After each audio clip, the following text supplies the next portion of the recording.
उद्योगनगरी चाकणमधून 20 कंपन्यांचं स्थलांतर होणार. चाकणच्या ट्रॅफिकला उद्योजक वैतागले. हा मुद्दा राज्यात प्रचंड चर्चेत आहे. या 20 कंपन्या स्थलांतर झाल्यानं कामगारांना मोठा फटका बसणार आहे. या पार्श्वभूमीवरती शरद पवार यांनी पोस्ट करत सरकारलाही काही महत्त्वाच्या गोष्टी अधोरेखित केल्या. शरद पवारांनी आपल्या पोस्टमध्ये म्हटलं, चाकण औद्योगिक वसाहतीतील तब्बल 20 कंपन्यांनी वाहतूक कोंडी, प्रदूषण, पाणी, वीज आणि रस्त्यांच्या समस्यांमुळे स्थलांतर करण्याचा निर्णय घेतल्याची बाब अत्यंत गंभीर आहे. या कंपन्यांमध्ये सुमारे 2000हून अधिक कामगार कार्यरत आहेत. हे उद्योग स्थलांतरित होऊ नये, रोजगाराच्या संधी टिकून राहाव्यात आणि राज्याची औद्योगिक ताकद कायम राहावी यासाठी राज्य सरकारनं या प्रश्नांकडे तातडीनं लक्ष देण्याची गरज आहे. चाकण, तळेगाव आणि राज्यातील अन्य औद्योगिक वसाहतींमधील पायाभूत सुविधांचा युद्धपातळीवरती विकास व्हावा. खड्डे, रस्ते आणि वाहतूक कोंडीची समस्या तातडीनं सोडवावी. MIDC, PMRDA, PWD आणि NHAI यांच्या समन्वय साधून एकात्मिक उपाययोजना कराव्यात. उद्योजकांशी उच्चस्तरीय बैठक घेऊन त्यांच्या समस्या वेळेत सोडवण्यासाठी विशेष एक खिडकी यंत्रणा उभारावी.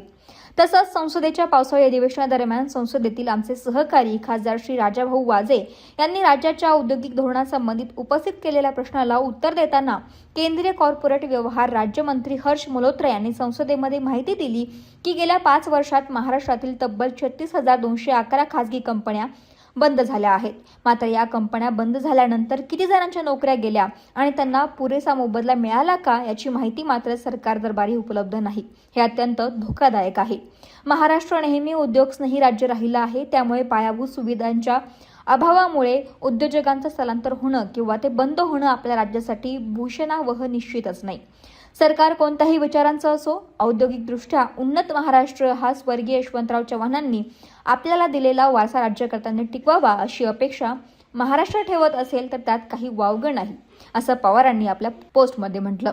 आता चाकणच्या या प्रश्नांवरून प्रशासनही खडबडून जागं झालं आहे.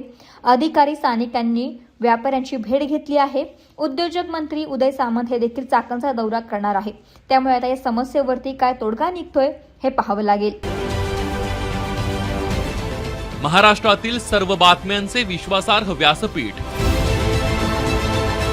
सकाळच्या सर्व सोशल मीडिया प्लॅटफॉर्मला लाईक, फॉलो आणि सबस्क्राईब करा.